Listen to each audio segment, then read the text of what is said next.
My story is I was obsessed with baking, and I was just baking for family and friends and having crazy parties where I'd have, 9 courses of dessert. And then in the middle of a conversation with a friend, I said, oh, can you imagine, what if I had this truck called the Treats Truck? It was like, I need to make this real. A famous juice, of course, our signature, the Green Pirate, was born of a customer asking, can I just have everything green on the truck?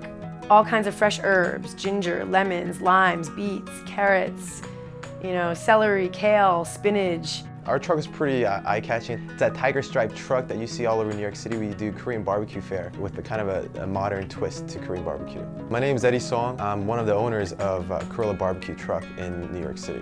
I get up at 6, I drive to the depot where I get my truck, make sure the water tank is filled, the gas tank is filled, and then we drive to the farmer's market. We pick up cases of fresh greens. My name is Deborah Smith, and I'm the owner of the Green Pirate Juice Truck. My name is Kim, and I have a truck called the Treats Truck.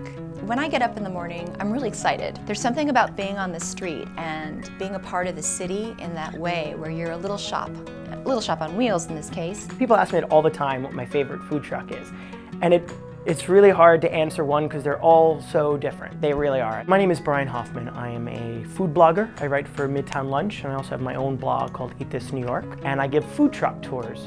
The food truck culture has been part of New York for hundreds of years. Even before trucks started appearing, there have been carts and push carts from the 1700s on. Selling food on the streets, really, really an important part of New York.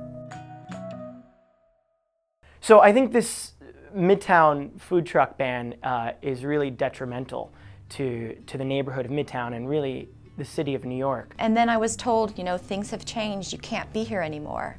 And I didn't fight it, I just said, well, I hope this changes eventually, but for now I have to leave. We're losing our #1 spot, our #1 means to making a living. Sales this summer have been down to about a quarter of what they would normally be in a day. This law that we're dealing with right now, the no vending for metered parking, that law's from 1965. It's almost 50 years old.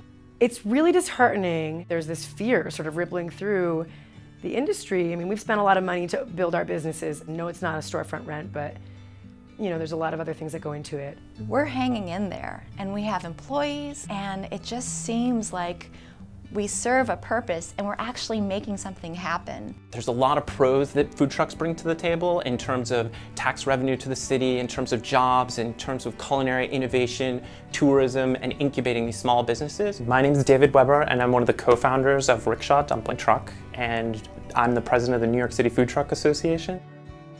There's a lot of smart people really thinking about this in government and in the industry and outside, just third parties that really want to see this wide variety of food available to New Yorkers. And I think that if we all come together, there is a solution out there. It feels like a conversation needs to happen between who's, governing these streets and deciding who can and cannot park there, and those of us who want to bring a really valuable offering to the city of New York.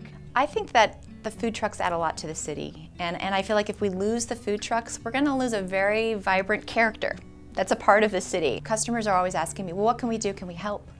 And I keep trying to think of something. There's got to be something we can do.